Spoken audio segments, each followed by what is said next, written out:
sa kamay mo. Huwag kang gagalaw dyan sa kinakatayuan mo. Ngayon nilabas mo na lahat, mahalaga lama. Huwag mo na hintayong payo, lasit ako bumaon. Halaga 2,000, meron nagripuhan. Nakadinig na sipol, ako napagutusan. Di ko alam kung sino, basta lang natipuhan. Nakala mo natibo kasi sa lalamunan. Wak, wak, di ko kasalanan. Ikipumalagwalayin sa usapan. Dapat di ka na lumabang, kaya kong gawin lahat para sa tahanan. Merong makain aking panalangin, pangit mang gawain, maganda hangarin. Kailangan buhayin, pamilyang alipin ng mga mayaman sa aming paligid.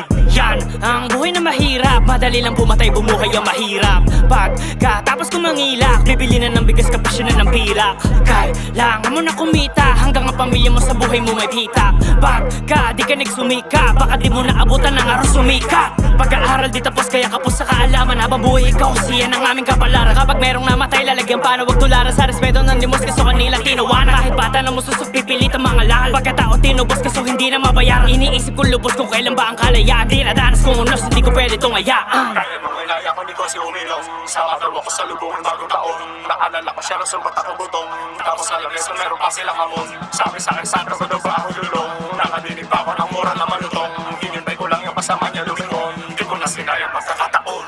Pinasag ko yung bote, sinasag. Tapos pinalak kong tumangas, pero may tanod. Pinagbayad ko lang siya sa kanyang atraso. Kaso meron akong kaso. Di ko na alam ang gagawin, habang buhay na sita siya ang haharapin. Alam kong ako ang salarin, pero ang pamilya sa pagdusa kasama rin. Pati ba sila may salarin? Bakit ang buhay nila ay parang nasabangin?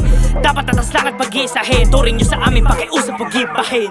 Kapag sila sinumbong, bakit walang nababala? Kapag kami sinumbong, may jack na mapapasama. Kapag sila nalulong, siguro may problema lang. Kapag kami nalulong, wala nang kwentang ilalang. Kapag sila